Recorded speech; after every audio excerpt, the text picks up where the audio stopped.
Welcome to I dream. ఇప్పటి వరకు అమరాబాద్ అడవుల అందాలు చూసాం, అడవుల్లో జంతువులు చూసాం, పులులతో పాటు అక్కడున్న ఇప్పుడు మనం జన్నారం ఫారెస్ట్లో ఉన్నాం. జన్నారం దగ్గర కవ్వాల్ టైగర్ ఫారెస్ట్లో నిజంగా పులులు ఉన్నాయా, పులులతో పాటు ఇంకా ఇలాంటి జంతువులు ఉన్నాయి, ఇక్కడ పక్షులు వస్తాయి, ఈ అడవి అందాలు చూద్దాం.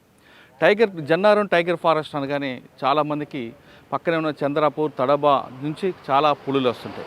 ఇక్కడ లైవ్లో పులులు చూడాలన్నా లేదా పులి జింక వేట చూడాలన్నా ఇక్కడ మనం ఈ కవ్వాల్ టైగర్ ఫారెస్ట్ రావాల్సిందే. అయితే కవ్వాల్ టైగర్ ఫారెస్ట్కి పక్కనే ఉన్న మహారాష్ట్ర సంబంధించిన చంద్రాపూర్ నుంచి కూడా చాలా పులులు ఇటు వస్తుంటాయి.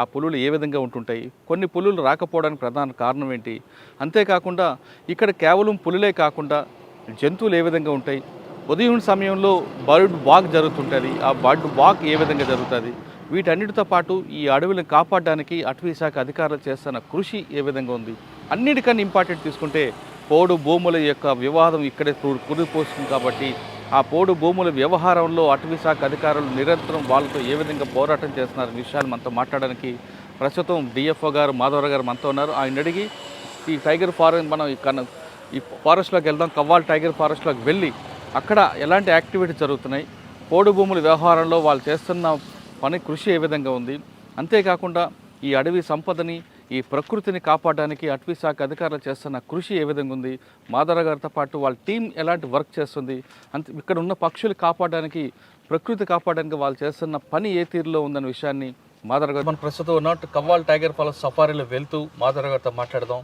ఇక్కడ పులులు ఏ విధంగా వస్తున్నాయి, అంతేకాకుండా ప్రకృతిని కాపాడడానికి అటవీ శాఖ అధికారులు చేస్తున్న కృషి ఏ విధంగా విషయాన్ని మాధవరావు గారిని తెలుసుకున్నాం. మాధవరావు గారు నమస్తే అండి. నమస్తే. మాధవరావు గారు, సాధారణంగా అమరాబాదే కాకుండా తెలంగాణలో కవ్వాల్ టైగర్ ఫారెస్ట్కి ఒక పెద్ద చరిత్ర ఉంది. మహారాష్ట్ర బోర్డర్లో ఉండడం, ఉమ్మడి ఆంధ్రప్రదేశ్లో ఉన్నప్పుడు దీనికి ప్రత్యేకమైన పేరుంది. అమరాబాద్ కన్నా దీనికి ఎక్కువగా ఉండేది, ఎందుకంటే గతంలో పక్కన చంద్రాపూర్ నుంచి, తడబా నుంచి దీనికి జాయింట్ అవ్వడంతో చాలా పులులు వస్తూ పోతుంది. అంతేకాకుండా అప్పట్లో నక్సల్స్ మూమెంట్ కూడా ఎక్కువగా ఉండడం, కొన్ని వివాదాలు అన్నీ జరిగాయి. కానీ క్రమేపీ ఈ ప్రాంతం అంతా కూడా పూర్తిగా పర్యాటకులకి నిలయంగా మారుతుంది. ఒకప్పుడు ఒక 10 సంవత్సరాల క్రితం తీసుకుంటే ఈ ప్రాంతం అంతా నిర్మానుష్యంగా ఉండేది, ఒకప్పుడు నక్సల్స్కి అడ్డాగా ఉండేది, పులులు వస్తూ పోతుండేది. పర్యాటకులు రావడానికి చాలా ఇబ్బందిగా ఉన్న పరిస్థితి నుంచి ఇప్పుడు 2023 వచ్చేసరికి దీన్ని ఎలా డెవలప్మెంట్ చేసుకొచ్చారు. కేవలం వెబ్సైట్లో మాత్రమే లైవ్లో పులులు కనిపిస్తాయా, లేదు కవ్వాల్ టైగర్ ఫారెస్ట్కి వస్తే పులులతో పాటు ఇంక ఎలాంటి జంతువులు వస్తాయి, అదేవిధంగా పక్షులు ఏ విధంగా కనిపిస్తుంటాయి, ఇక్కడ ప్రకృతి ప్రేమికులు రావాలి అంటే వాళ్ళకి ఇక్కడ ఎలాంటి సదుపాయాలు ఉంటాయి, వాళ్ళకి ఉండి ఇక్కడ ఉన్న ఆ ప్రకృతిని ఆనందించాలంటే వాళ్ళకి అటవీ శాఖ అధికారులు కానీ టూరిస్ట్ డిపార్ట్మెంట్ ఎలాంటి సదుపాయాలు కల్పిస్తుంది, ఒకప్పుడు లాంటి లా అండ్ ఆర్డర్ ఇష్యూస్ ఉన్నాయన్నది. వీటన్నిటితో పాటు పోడు భూముల వ్యవహారం అనేది ఆ వివాదం ఎక్కడి నుంచో పురుడు పోసుకుంది. పక్కన గోండీలు మహారాష్ట్ర నుంచి రావడం, వీళ్ళందరూ పోడు భూముల వ్యవహారం, ఆ వివాదాన్ని పరిష్కరించుకోవడానికి గతంలో ఇక్కడ చాలామంది అధికారులపై దాడులు చేయడం, ఈ టైగర్ ఫారెస్ట్ని కాపాడడానికి మీ డిపార్ట్మెంట్ చేస్తున్న కృషిని, ఈ పోడు భూముల వివాదంతో కొంత నిర్మాణం అవ్వడం, కొన్ని వివాదాలు అవ్వడం, ఇవన్నీ చాలా ప్రశ్నలు కనిపిస్తుంటాయండి కవ్వాల్ టైగర్ ఫారెస్ట్. ఈ ప్రశ్నలు చెప్పే ముందు ఒకసారి మాధవరావు గారి కుటుంబ నేపథ్యం, మాధవరావు గారు ఫారెస్ట్ డిపార్ట్మెంట్ ఎందుకు రావాలనుకున్నారు, వచ్చిన తర్వాత మీరు వచ్చే టైంకి ఈ సిచ్యువేషన్ ఎలాగ ఉండేది, దాదాపు 23 సంవత్సరాల తర్వాత ఇప్పుడు పరిస్థితి ఏ విధంగా ఉంది, ముఖ్యంగా తెలంగాణ రాష్ట్రంలో కవ్వాల్ టైగర్ ఫారెస్ట్ని ఎక్కువ ఫారెస్ట్గా చేయడానికి కానీ, లేదు దీన్ని టూరిస్ట్ ప్లేస్గా చేయడానికి, అంటే చాలామంది తడబా వెళ్ళకుండా ఇక్కడికే రావాలని మీరు చేస్తున్న కృషి, మీరు ఆన్సర్లో కావాలి. అన్నిటికన్నా ఇంపార్టెంట్ మీరు మీ బ్యాక్గ్రౌండ్, మీ ఫ్యామిలీ బ్యాక్గ్రౌండ్, మీరు ఫస్ట్ ఈ డిపార్ట్మెంట్ వచ్చినప్పుడు ఇప్పుడు ఉన్న డిఎఫ్ఓగా రాకముందు ఎక్కడెక్కడ పనిచేసుకొచ్చారు, ఈ మీ సర్వీస్ మొత్తంలో మీకు బాగా గుర్తుండిపోయిన మెమరబుల్ కేసు చెప్పండి. నమస్కారం అండి. అంటే నా నేటివ్ డిస్ట్రిక్ట్ వచ్చేసి ఖమ్మం జిల్లాలో కామేపల్లి మండల్ ముచ్చర్ల గ్రామం. యాక్చువల్గా నేను ఒక రైతు కుటుంబం నుంచి రావడం జరిగింది. సో నేను నా 10th క్లాస్ వరకు నా ఎడ్యుకేషన్ అంతా కూడా మా స్వగ్రామం అయినటువంటి ముచ్చర్లోనే జరిగింది. ఆ తర్వాత ఇంటర్మీడియట్ కోసం అప్పుడు ఖమ్మం ఏఎస్ఆర్ కాలేజీలో ఇంటర్మీడియట్ కంప్లీట్ చేశాను. ఆ తర్వాత ఎస్ఆర్ అండ్ చదువుకున్నప్పుడు మీకు అడవితో సంబంధాలు ఉన్నాయా? అంటే మాకు అడవి దగ్గర ఉండేది, మా ఊరికి దగ్గరలో ఒక చిన్న హిల్లాక్ ఉండేది. సో అప్పుడప్పుడు మేము అక్కడికి పోవడం, అంటే అది ఇప్పట్లో ఫారెస్ట్ కాదు, రిజర్వ్ ఫారెస్ట్ కాదు, కాకపోతే రెవెన్యూ ల్యాండ్, కాకపోతే ఒక చిన్న హిల్లాక్ లాగా ఉండేది. అక్కడ అప్పుడప్పుడు వెళ్ళేసి కొన్ని అగ్రికల్చర్ రిక్వైర్మెంట్స్ కానీ లోకల్ రిక్వైర్మెంట్స్ అంటే డొమెస్టిక్ నీడ్స్ కోసం చిన్నవి స్మాల్వి కొన్ని స్టిక్ మన వుడెన్ రిక్వైర్మెంట్ అప్పుడు తీసుకొచ్చేది. ఎందుకంటే అప్పుడు అది ఇట్స్ నాట్ ఎ బ్యాండ్, అప్పట్లో ఏం దీని మీద రిస్ట్రిక్షన్స్ లేవు, పైగా అది revenue area, it's not a forest area. So అట్లా కొంత ఫారెస్ట్ మీద అప్పట్లోనే కొంత అవగాహన ఉంది. కాకపోతే అప్పుడు దాని గురించి పెద్దగా మనకి డీటెయిల్గా ఏం తెలియదు. సో టీక్ అనేది అప్పట్లోనే చూశాను, చిన్న టీక్వి చిన్నవి తీసుకొచ్చేసి మన పొలాల్లో చీలల్లో వాటి గుడిచెలు వేసేది, అంటే మచాన్లు వేసి మనం నైట్ స్టే అక్కడ ఈ పిచ్చుకల గురించి కానీ లేక అడవి పందుల గురించి అలాంటి థ్రెట్ల నుంచి మనం కాపాడుకోవడానికి కొంత అలాంటి మచాన్లు వేసుకొని ఉండేది. సో అట్లా అప్పట్లోనే మనం టింబర్ అంటే ఫారెస్ట్ ప్రొడ్యూస్ని కొంత వాడుకోవడం డొమెస్టిక్ పర్పస్లో లోకల్ అగ్రికల్చర్ పర్పస్లో వాడడం జరిగింది. అయితే అప్పట్లో బ్యాక్గ్రౌండ్ దాని గురించి పెద్దగా అవగాహన అయితే లేదు. సో నేను ఇంటర్మీడియట్ ఇక్కడ ఖమ్మంలో కంప్లీట్ చేసిన తర్వాత డిగ్రీ కూడా ఎస్ఆర్ఎన్ బిజిఎన్ఆర్ కాలేజీలోనే కంప్లీట్ చేయడం జరిగింది. ఆ తర్వాత పోస్ట్ గ్రాడ్యుయేషన్ కోసం ఉస్మానియా యూనివర్సిటీ హైదరాబాద్కి వచ్చాను. సో 89లో నేను ఉస్మానియా యూనివర్సిటీలో పోస్ట్ గ్రాడ్యుయేషన్కి రావడం జరిగింది. 89 to 91 వరకు మన ఎంఎస్సి కంప్లీట్ చేశాను. So MSc almost one of the అంటే టాప్ ర్యాంకర్, అంటే గోల్డ్ మెడల్, ఒక కేటగిరీలో గోల్డ్ మెడల్ కూడా వచ్చింది. ఓకే. అక్కడ నుంచి నేను ఎంఎస్సి కంప్లీట్ చేసిన తర్వాత బీఎస్సీ కూడా, ఎందుకంటే ఆ రోజుల్లో ఏంటంటే బీఎస్సీ చేస్తే ఖచ్చితంగా ఒక టీచర్ ఉద్యోగం వస్తుంది అనేది ఒక గ్యారంటీ ఉండేది. అంటే ఎంప్లాయ్మెంట్ ప్రాబ్లమ్స్ అవి ఇవి జనరల్గా మనకు అప్పట్లోనే చాలా ఎంప్లాయ్మెంట్ ఇష్యూస్ ఉండేది, గవర్నమెంట్ జాబ్స్ తప్ప వేరే జాబ్స్ లేవు. సో టీచర్ ఉద్యోగం అనేది అప్పట్లో one of the ensured job ఉండే, అందుకని బీఎస్సీ కూడా కంప్లీట్ చేశాను. నేను ఎంఎస్సీ అవ్వగానే ఫాలోడ్ బై బీఎస్సీ చేశాను. బీఎస్సీ చేస్తూ ఉన్నప్పుడే ఈ రేంజ్ ఆఫీసర్స్ పోస్టులు అనేవి మనకి అప్పుడు ఏపీపీఎస్సీ ద్వారా ఈ రిక్రూట్మెంట్ జరిగింది. సో అప్పుడు ఈ పోస్టులు పడ్డాయి కనుక సో ఒక అటెంప్ట్ చేద్దాం ఉద్యోగం, అంటే డిపార్ట్మెంట్ గురించి అవగాహన లేదు, అసలు నేచర్ ఆఫ్ జాబ్ ఎలా ఉంటుంది కూడా తెలియదు అప్పుడు. సో అంతకుముందు ఒక సంవత్సరం పడింది, ఈ తర్వాత సంవత్సరం వేరే కొంతమంది ఫ్రెండ్స్ రాశారు అంతకంటే ముందు. ఈ తర్వాత సంవత్సరం మేము చూద్దాం ఒకసారి ఇది ఎలా ఉంటుంది, ఒకసారి అప్పీర్ అవుదాం, సో ఉద్యోగం కావాలి కదా అన్న ఉద్దేశంతో 92లో అనుకుంటా 92లో ఈ ఎగ్జామినేషన్ రాయడం, అంటే బీఈడీలో ఉన్నప్పుడు చదువుతున్నప్పుడు ఇది ఈ ఎగ్జామినేషన్ అటెండ్ అవ్వడం జరిగింది. అది ఫస్ట్ అటెంప్ట్లోనే అది మనకి ఇంటర్వ్యూకి వచ్చాము. సో ఇంటర్వ్యూలో కూడా సెలెక్ట్ అయ్యాము. అయితే అక్కడ వాకింగ్ టెస్ట్ కూడా ఉంటుంది. అక్కడ ఫస్ట్ మనము ఇంటర్వ్యూకి పోవాలి అంటే ముందు వాకింగ్ టెస్ట్లో పాస్ అవ్వాలి. సో 25 కిలోమీటర్లు 4 hours. సో దానిలో మనం పాస్ అయితే తప్ప మనం ఇంటర్వ్యూకి అటెండ్ అయ్యేటువంటి పరిస్థితి లేదు. అయితే అప్పుడు నెహ్రూ జులాజికల్ పార్క్లో ఈ ఎగ్జామ్ మన వాకింగ్ టెస్ట్ని కండక్ట్ చేశారు. సో అది కూడా చాలా సక్సెస్ఫుల్గా, అంటే ఆల్మోస్ట్ మా బ్యాచ్లో నేను ఇంకొక ఫ్రెండ్ ఉండే, ఇద్దరం చాలా అంటే అందరికంటే ముందు కంప్లీట్ చేయడం జరిగింది. అది కేవలం అంటే మనకి అగ్రికల్చర్ బ్యాక్గ్రౌండ్ ఉండడం ఖచ్చితంగా అది హెల్ప్ అయింది. సో ఫిజికల్గా కూడా కొంత ఫిట్నెస్ ఉండడం, దాంతో అందులో త్రూ అవ్వడం, తర్వాత ఇంటర్వ్యూలో కూడా మనం త్రూ అవ్వడం, సో మనకి సెలెక్షన్ వచ్చింది. సో ఇది అయిన తర్వాత ట్రైనింగ్కి మేము గుజరాత్ ఫారెస్ట్ రేంజర్స్ కాలేజ్కి వెళ్ళాము. అది 93-95లో జిఎఫ్ఆర్సి గుజరాత్ రేంజర్స్ ఫారెస్ట్ కాలేజ్లో 2 ఏళ్ళు ట్రైనింగ్ అక్కడ చేయడం జరిగింది. ఇంకా అది one of the best period, జనరల్గా అందరూ చెప్తుంటారు. సో ట్రైనింగ్ పీరియడ్ అనేది one of the best period. అక్కడ మాకు వేరే రెస్పాన్సిబిలిటీస్ ఉండవు, but we have expose to all over the country. అన్ని ఫారెస్ట్లకి మనకి ఎక్స్పోజర్ ఉంటుంది కాబట్టి. సో ట్రైనింగ్ అయిన తర్వాత యాక్చువల్గా అప్పుడు యంగ్స్టర్స్ అందరికీ ఫీల్డ్లో జాబ్స్ ఇచ్చేది. So that was the tradition. And అప్పుడున్న హెడ్ ఆఫ్ ది డిపార్ట్మెంట్లు కూడా all youngsters placed at the in the field. But యాక్చువల్గా అప్పుడు ఏమైందంటే మేము అంటే complete field level complete training అయిపోయిన తర్వాత పోస్టింగ్ ఇచ్చే టైంకి సో వరల్డ్ బ్యాంక్ ప్రాజెక్ట్ ఒకటి నడుస్తూ ఉంది. అప్పుడు ఏపీ ఫారెస్ట్రీ ప్రాజెక్ట్ అనేది అప్పుడు ఇంట్రడ్యూస్ అయింది. యాక్చువల్గా అందులో ఒక మ్యాండేటరీ ఐటమ్ ఏంటంటే ఈ వరల్డ్ బ్యాంక్ ప్రాజెక్ట్ సంబంధించిన యాక్టివిటీస్ అన్నీ కూడా జిఐఎస్ రిమోట్ సెన్సింగ్ ద్వారా మానిటర్ చేయాలి అనేది. సో మానిటరింగ్ సిస్టమ్ అనేది డిపార్ట్మెంట్లో డెవలప్ చేయాలి అనేది one of the compulsory item పెట్టారు. టెక్నికల్గా ఇది ఉండాలి, దీన్ని డెవలప్ చేయాలి, మానిటరింగ్ చేయకపోతే కష్టం. అంటే చేసిన యాక్టివిటీస్ అన్నీ త్రూ టెక్నాలజీ, అప్పట్లోనే టెక్నాలజీని ఇంట్రడ్యూస్ చేయాలి అనేది 95లో ఐ థింక్ 96లో. సో అప్పుడే దీని మీద మన వరల్డ్ బ్యాంక్ వాళ్ళు ఇన్సిస్ట్ చేయడం జరిగింది. సో అప్పుడు వాళ్ళు they are looking for the young people. So అప్పుడు మా బ్యాచ్ నుంచి ఒక 3 సెలెక్ట్ చేసుకొని సో అక్కడ మన జిఐఏ సెంటర్లో పోస్టింగ్ ఇవ్వడం జరిగింది. సో అట్లా మేము అంటే ఫీల్డ్కి టెక్నాలజీలో ఫస్ట్ డిప్లాయ్ చేయడం జరిగింది. అయితే అప్పట్లో మాకు కూడా టెక్నాలజీ మీద కానీ కంప్యూటర్ల మీద కానీ పెద్దగా నాలెడ్జ్ ఏం లేదు. బట్ యంగ్ పీపుల్ ఉన్నారు, వీళ్ళు కొంత పికప్ చేసుకుంటారనే ఉద్దేశంతో టెక్నాలజీలో సో ఆల్మోస్ట్ ఒక రకంగా చెప్పాలంటే నా రేంజ్ ఆఫీసర్ క్యాడర్ 16 సంవత్సరాలు నేను అదే ఫీల్డ్లో కంటిన్యూగా పనిచేశాను. సో అయితే అప్పుడు ఫస్ట్ ఇనిషియల్గా మాకు పోస్టింగ్ ఇచ్చిన కొద్ది రోజులకే ఒక ట్రైనింగ్ కోసం అప్పుడు అబ్రాడ్ కూడా పంపించారు. నేను 96 ఆగస్ట్లో సో ఫిన్లాండ్ వెళ్ళడం జరిగింది. ఆల్మోస్ట్ 12 వీక్స్ ఫిన్లాండ్లో మన ఈ టెక్నాలజీ మీద ట్రైనింగ్, ఎందుకంటే వాళ్ళు చాలా అడ్వాన్స్ ఉన్నారు, యూరోపియన్ కంట్రీస్ అంతా కూడా చాలా అడ్వాన్స్ ఉన్నారు.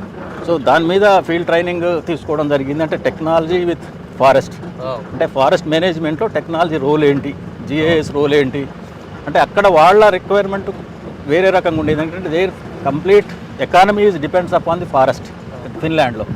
సో ఎందుకంటే వాళ్ళకి క్రాప్ ఎన్యూమరేషన్ కానీ క్రాప్ హార్వెస్టింగ్ కానీ అది రెగ్యులర్గా వాళ్ళకి అవసరం. సో దాని మీద అక్కడ టెక్నాలజీ ప్లస్ ఫీల్డ్ కండిషన్స్ వాటన్నిటి మీద వాళ్ళు ఎవ్రీ ఇయర్ ఎంత ప్రొడక్షన్ వస్తుంది, ఎంత గ్రోత్ ఉంది క్యాలిక్యులేట్ చేసుకుని దాని ఎకానమీ దాని మీదనే రన్ అయ్యేది. కాబట్టి వాళ్ళు చాలా అంటే డెప్త్లో దాని టెక్నాలజీ వాడేది. సో దాన్ని మనం కొంత నేర్చుకోవాలనే ఉద్దేశంతో అక్కడికి పంపించడం జరిగింది. ఇప్పుడు నాతో పాటు ఇంకొక 2 ఆఫీసర్స్, అంటే ముగ్గురం, ఒక టీమ్ ఆఫ్ ఆఫీసర్, ఒక ఐపీఎస్ ఆఫీసర్ ఉన్నాడు, యంగ్స్టర్ ఆయన కూడా, ఒక సీనియర్ ఏసీఎఫ్ ఉండే ఉదయ్ శంకర్ అని, పైన అనూప్ సింగ్ అని, now is director FSI Anoop Singh గారు. సో అండ్ ఎప్పటికీ we have a close interaction with the technology మీద. ఆయన ఇప్పటికీ మాట్లాడుతూ ఉంటారు వాటి గురించి, అప్డేట్స్ కానీ అవి ఏమైనా ఉంటే. సో ఆల్మోస్ట్ మేము 4 months ఈ ఫిన్లాండ్లో స్పెండ్ చేయడం జరిగింది. అక్కడనే ఇవన్నీ కొంత ఈ టెక్నాలజీ బేస్డ్ అప్లికేషన్స్ అన్నీ అక్కడ నుంచి మేము పికప్ చేసుకోవడం జరిగింది. ఆ తర్వాత ఇక లోకల్ రిక్వైర్మెంట్ని బట్టి ఇక్కడ లోకల్ ట్రైనింగ్, ఇక్కడ ఎన్ఆర్ఎస్సీలో ట్రైనింగ్ చేసాము. మీరు టెక్నాలజీ మీద డిపెండ్ అయ్యారు. 16 సంవత్సరాలు అదే ఫీల్డ్లో పనిచేశాము. 16 సంవత్సరాల తర్వాత ఎక్కడికి వచ్చారండి ఫీల్డ్లోకి? యాక్చువల్గా నాకు రేంజ్ ఆఫీసర్ నుంచి ఏసీఎఫ్ ప్రమోషన్ వచ్చినప్పుడు కూడా, అంటే అప్పట్లో ఉన్నటువంటి ఆఫీసర్స్ ఏమనుకున్నారంటే, అంటే ఇంత ఎక్స్పీరియన్స్ ఉన్న పర్సన్ ఇక్కడ నుంచి పోతే ఇక్కడ రీప్లేస్ చేసేవాళ్ళు ఉండరనే ఉద్దేశంతో ఈవెన్ ఆఫ్టర్ ప్రమోషన్ కూడా నాకు అక్కడే పోస్టింగ్ ఇవ్వడం జరిగింది.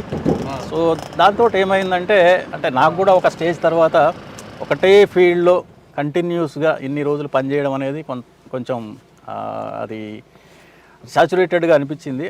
అందుకే ఆ ఉద్దేశంతో నేను అప్పుడున్నటువంటి పీసీసీఎఫ్ని రిక్వెస్ట్ చేశాను, సార్ నేను 16 సంవత్సరాలు ఆల్రెడీ ఈ ఫీల్డ్లో పనిచేశాను, నాకు ఫీల్డ్లో పనిచేసే అవకాశం ఇవ్వండి, నేను ఫీల్డ్లో పనిచేస్తా, టెక్నాలజీ ఫీల్డ్లో వాడితే ఎలా ఉంటుంది అనేది ఒకసారి అది కూడా ఇంప్లిమెంట్ చేస్తే బాగుంటుంది సార్. అంటే ఫీల్డ్లో పనిచేసే వాళ్ళకి టెక్నాలజీ మీద అవగాహన లేకపోవడం, సో మేము టెక్నాలజీలో ఇందులోనే ఉండి పనిచేస్తే ఏమి రిజల్ట్ కనిపించట్లేదు, I wanted to work in the field అని చెప్పి అప్పుడున్న పీసీసీఎఫ్ని రిక్వెస్ట్ చేస్తే వాళ్ళు పాజిటివ్గా దీన్ని తీసుకొని అప్పుడున్న అవైలబుల్ పోస్టుల ప్రకారం మళ్ళీ హైదరాబాద్ హెడ్ క్వార్టర్లో ఇచ్చారు. అది ఏసీఎఫ్ హైదరాబాద్ సెంట్రల్ పోస్ట్లో మనకి ఫస్ట్ అంటే జిఐఏ సెంటర్ నుంచి బయటకు రావడానికి అది ఒక ప్లాట్ఫామ్. సో అక్కడ నేను ఆల్మోస్ట్ 4.5 years పనిచేశాను. అక్కడ కూడా టెక్నాలజీ వాడాం. సో అక్కడ ఏంటంటే మనకి హైదరాబాద్లో బిగ్గెస్ట్ ప్రాబ్లమ్స్ ల్యాండ్ డిస్ప్యూట్స్, ఎందుకంటే మనకు హైదరాబాద్ చుట్టూ ఆల్మోస్ట్ 100 ఫారెస్ట్ బ్లాక్స్ ఉంటాయి.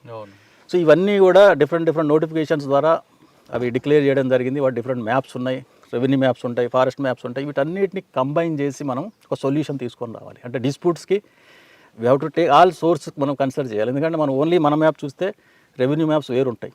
సో దీంతో ఏంటంటే రెవెన్యూ బేస్డ్గా వాళ్ళు కోర్టుకు పోయే అవకాశం ఉంది. ఇట్లా చాలా కోర్టు కేసులు ఉన్నాయి, చాలా డిస్ప్యూట్లు ఉండేది. ఆ రోజుల్లోనే వీటన్నిటికీ సొల్యూషన్స్ టెక్నాలజీ బేస్డ్గా, సో జిఐఎస్ బ్యాక్గ్రౌండ్ తోటి చాలా వాటికి సొల్యూషన్స్ ఇవ్వడం జరిగింది.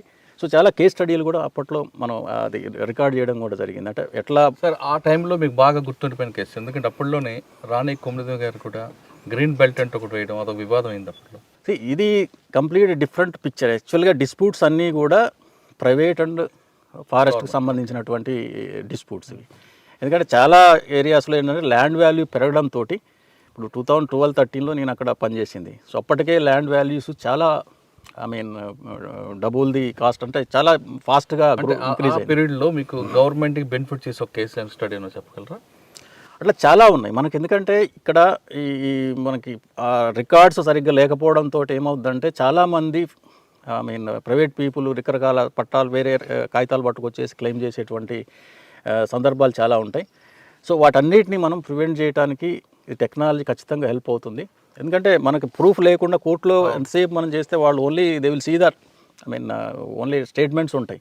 బట్ మ్యాప్ తోటి కనుక మనం ఖచ్చితంగా ప్రొజెక్ట్ చేయగలిగితే, కన్విన్స్ చేయగలిగితే కోర్టులో కూడా చాలా సందర్భాల్లో గెలిచినటువంటి సందర్భాలు ఉన్నాయి. అంటే ఈ మ్యాప్స్, గూగుల్ మ్యాప్స్ కానివ్వండి, సాటిలైట్ ఇమేజరీస్ కానివ్వండి, రెవెన్యూ మ్యాప్స్, ఇవన్నీ క్లబ్ చేసేసి use to get the solution. అంటే యాక్చువల్ బౌండరీ ఏంటి అనేది మనం ప్రజెంట్ చేయగలిగేది. సో మోస్ట్ ఇంపార్టెంట్ అంటే వికారాబాద్లో కూడా నేను కొద్ది రోజులు ఇన్ఛార్జ్ సబ్ డిఎఫ్ఓగా ఆల్మోస్ట్ 2 years పనిచేశాను. అక్కడ కూడా చాలా రకాల ఇప్పటికి కూడా ఉన్నాయి ల్యాండ్ డిస్ప్యూట్స్, చాలా ప్రాబ్లమ్స్, కొన్ని మైనింగ్స్ ఉన్నాయి. ఆ మైనింగ్స్ కూడా అక్కడ ఒక ఫారెస్ట్ ఏరియా గిరిగిట్పల్లి ఫారెస్ట్ బ్లాక్లో అక్కడ mining illegal mining in the sense అంటే దాని బౌండరీ ఎక్కడ ఏంటనేది తెలియదు ఎవరికి. సో అక్కడ మన రెవెన్యూ వాళ్ళకి ఎన్ఓసి ఇచ్చారు, వాళ్ళు దాని మీద లీజ్ తెచ్చుకోవడం జరిగింది. ఆ తర్వాత దీన్ని ఫారెస్ట్లో అని చెప్పి మనం ఫస్ట్ టైం ఐడెంటిఫై చేయడం జరిగింది. దాని మీద మళ్ళీ మనం దాన్ని ఆపటం, దాన్ని వాళ్ళు కోర్టుకు వెళ్ళడం, సో రకరకాల కారణాలతో. ఎందుకంటే కోర్టు ఏం చూస్తుంది, so they will see revenue వాళ్ళు ఇచ్చారు కదా. సో అంటే వాడు ఎవరైతే క్లైమ్ చేసే వాళ్ళు ఉన్నారో వాళ్ళు దే ఆర్ జెన్యూన్ క్లైమర్స్, వాళ్ళు ఎన్ఓసీ బట్టి వాళ్ళు చేసుకున్నారు కాబట్టి అప్లికెంట్ది ఏం ప్రాబ్లం లేదు. సో మీరు ఏమన్నా ఉంటే ఇంటర్నల్గా మీరు దాన్ని డిస్ప్యూట్ సాల్వ్ చేసుకోవాలి.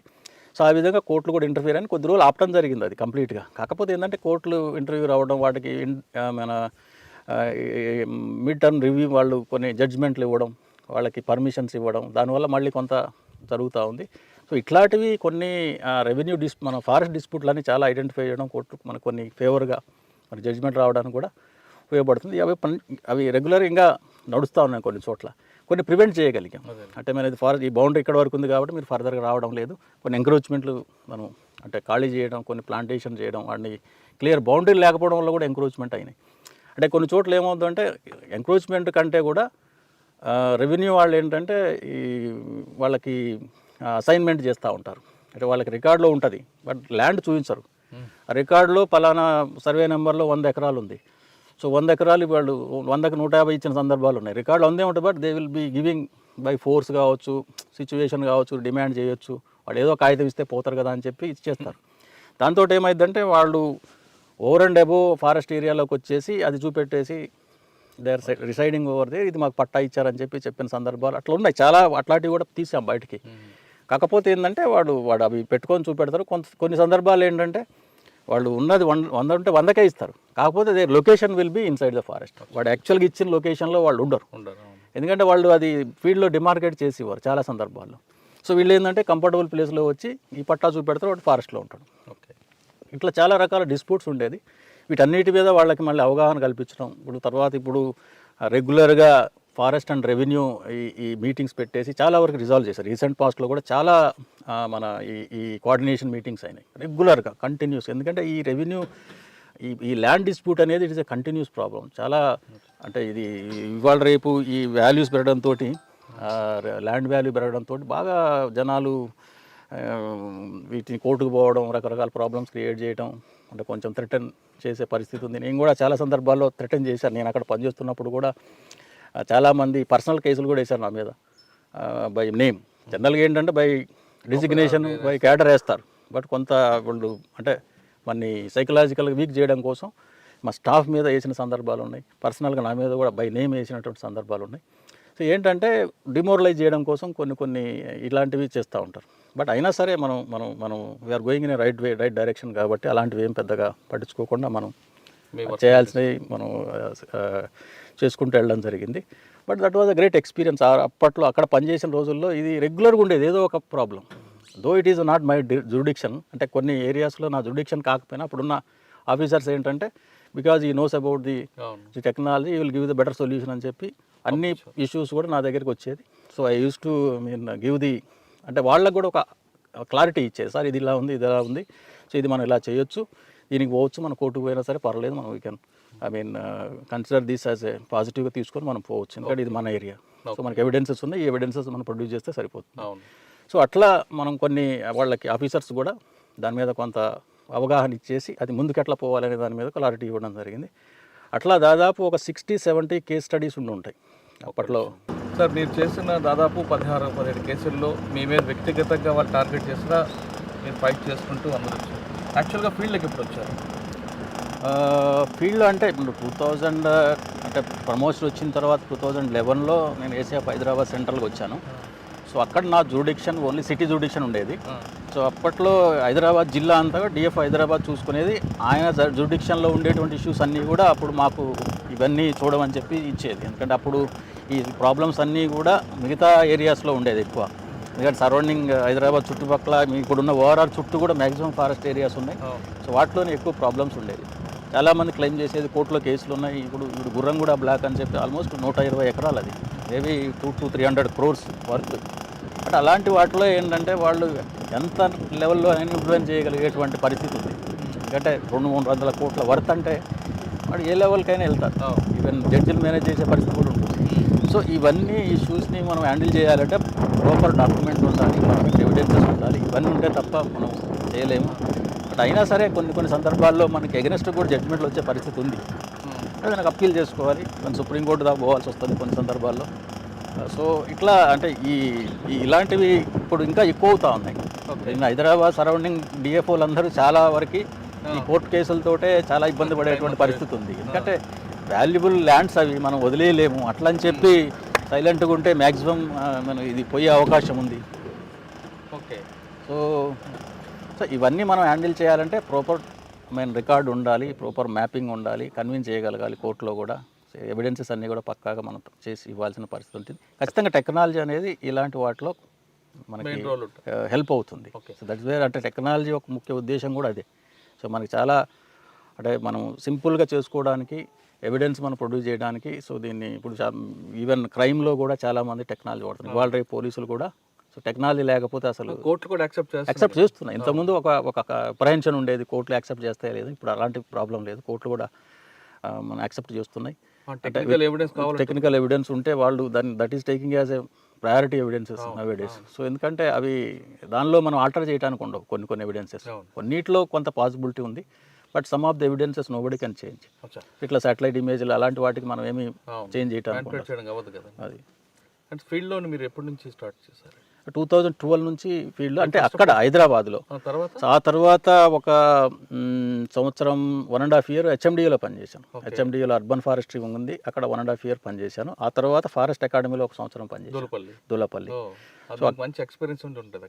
సో అక్కడ నుంచి చాలా మంది స్టూడెంట్స్ ఉంటారు ఫీల్డ్లో. చాలా మంది స్టూడెంట్స్ అంతకుముందు even before that also I use to go to academy for giving some lectures. As a guest లెక్చర్కి పోయి రెగ్యులర్గా ఇచ్చేది. ఎందుకంటే ఈ టెక్నాలజీ బేస్డ్ సబ్జెక్ట్ అప్పుడు నేనే చెప్పేది. IT and information technology subject ఉండేది, GIS, remote sensing, even GPS also.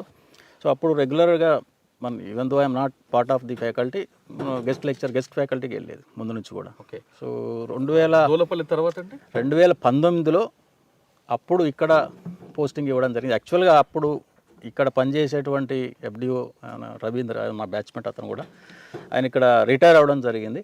ఆ సందర్భంలో they are looking for the alternate. అప్పుడున్న పీసీసీఎఫ్స్ ఇక్కడ ఎవరు, ఎందుకంటే ఇది one of the important place కాబట్టి, so looking for some alternate person. అప్పుడు నేను విల్లింగ్ ఇచ్చాను. అంటే కాకపోతే అప్పుడు అంటే నేనున్న పరిస్థితికి, నేనున్న పొజిషన్కి అంటే ఎక్స్పీరియన్స్ లేదు ఫీల్డ్లో, ప్లస్ వైల్డ్ లైఫ్ మీద ఎక్స్పీరియన్స్ లేదు. సో ఇక్కడ ఇవ్వాలన్నా వద్దా అనేది కొంత ఎజిటేషన్ ఉండే ఆ రోజుల్లో. ఇస్తే చేయగలడా లేదా అనేది కూడా కొంత ఉంది. బట్ నేనేంటంటే ఇట్లా ఫీల్డ్లో ఒకసారి పనిచేయాలి, ఇట్లాంటి ఫారెస్ట్లో పనిచేయాలి, సో టెక్నాలజీ వాడాలి, కొంత ఇంపాక్ట్ క్రియేట్ చేయాలనేది. ఇట్ వాజ్ 2019లో కవ్వాల్ ఫారెస్ట్కి వచ్చారు. 2019 మార్చి 31 అంటే ఏప్రిల్ 1 నాడు ఇక్కడ నేను ఛార్జ్ తీసుకోవడం జరిగింది. వచ్చేసరికి ఈ ఫారెస్ట్ ఏరియా ఎలాగుందండి? సో అంటే అంతకు ముందు కూడా మేనేజ్ చేస్తున్నారు అన్నీ. సో ఆర్డర్లో ఉన్నాయి. తెలిసి దీనికి బౌండరీస్ కూడా ఉండే, ఒక గేట్ ఉండేది. బౌండరీస్ అంటే ఇక్కడ ప్రాబ్లం ఏంటంటే ఈ ఏరియా అంతకుముందు శాంచురీ ఉండేది. సో ఇది 2012లో టైగర్ రిజర్వ్ కింద డిక్లేర్ చేయడం జరిగింది. అంతకుముందు ఒకటి శాంచురీ ఉండేది. సో శాంచురీ ఏంటంటే అన్నీ కూడా పర్మిటెడ్, లోపలికి రావచ్చు, వాళ్ళు ఏమన్నా యాక్టివిటీస్ ఉంటే చిన్న మైనర్ ఫారెస్ట్ ప్రొడ్యూస్ అవన్నీ కూడా కలెక్ట్ చేసుకొని పోవడానికి అవకాశం ఉంది. సో టైగర్ రిజర్వ్ అయిన తర్వాత ఏంటంటే కోర్ ఏరియా, ఇది మనం ఉన్నది ఏంటంటే ఇది కోర్ ఏరియా. యాక్చువల్గా కోర్ ఏరియాలో ఎలాంటి యాక్టివిటీస్ పర్మిట్ చేయడానికి లేదు.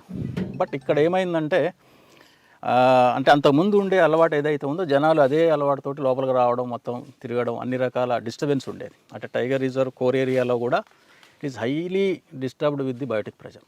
అంటే క్యాటిల్ మూవ్మెంట్ ఉండేది, పబ్లిక్ వచ్చేది, అన్ని దారులు ఓపెన్ ఉండేది. There are several entry points. దీని లోపలికి రావడానికి చాలా ఎంట్రీ పాయింట్స్ ఉన్నాయి. రకరకాల ప్లేసెస్ నుంచి లోపలికి పోయేది, షార్ట్ కట్ రూట్స్లో పోయేది, లోపలికి పోయేది, వాళ్ళకి ఇష్టం వచ్చిన తెచ్చుకోవడం. అంటే ఒక డిసిప్లిన్ కానీ ఒక సిస్టమ్ కానీ ఇక్కడ ఏం లేదు. పబ్లిక్ అంటే ఫ్రీగా లోపలికి పోవడానికి వాళ్ళు అంటే అలవాటు ఉండేది కాబట్టి అదే ప్రకారం పోతూ ఉన్నారు. ఈ స్టాఫ్ కూడా దాని మీద పెద్ద రిస్ట్రిక్షన్ పెట్టలేదు. ఏమన్నదంటే వాళ్ళు రెగ్యులర్ పోతారు సార్, అది మామూలుగా ముందు నుంచి ఉంది, ఇది అలవాటే అనే ఒక ధోరణితోటి ఉండేది. వాళ్ళు ఎప్పుడు కూడా ప్రివెంట్ చేసే ప్రయత్నం కూడా చేయలేరు. సో ప్రివెంట్ చేస్తే మళ్ళీ కొంత రెసిస్టెన్స్ స్టార్ట్ అవుతుంది. ఇవన్నీ ఎందుకు లేని చెప్పి వాళ్ళు మామూలుగా సైలెంట్గా ఉన్నారు. తర్వాత స్లోగా వీటిని క్లోజ్ చేయడం స్టార్ట్ చేసిన తర్వాత కొంత రెసిస్టెన్స్ ఉంది. ఎందుకంటే వాళ్ళు ఫ్రీగా పోయేదానికి మనం ఒకసారి మనం బంద్ చేయడం అనేది కొంత ఇబ్బంది కలిగించే అంశమే. దానిలో డౌట్ ఏం, వాళ్ళ తప్పేం కాదు. ఎందుకంటే ఎవరైనా సరే రెగ్యులర్గా వాడుకునేదాన్ని సడన్గా బంద్ చేస్తే కొంత రెసిస్టెన్స్ వస్తుంది. ఎందుకు ఏంటి అని తర్వాత ఆలోచిస్తాం. సో మేము కూడా ప్రివెంట్ చేయడం మొదలుపెట్టిన తర్వాత కొంత ఇబ్బంది, అంటే పర్టికులర్గా అంటే మనుషులు రావడం ఈజీగా మనం కంట్రోల్ చేయలేం, కానీ క్యాటిల్ని కంట్రోల్ చేయడం అనేది చాలా ఇబ్బందిగా మారింది. ఎందుకంటే క్యాటిల్ అనేది ఒకసారి లోపలికి వస్తే అక్కడ ఏం రాదు, గడ్డి కూడా మొలవదు, మొత్తం కూడా డిస్టర్బ్ అవుతుంది.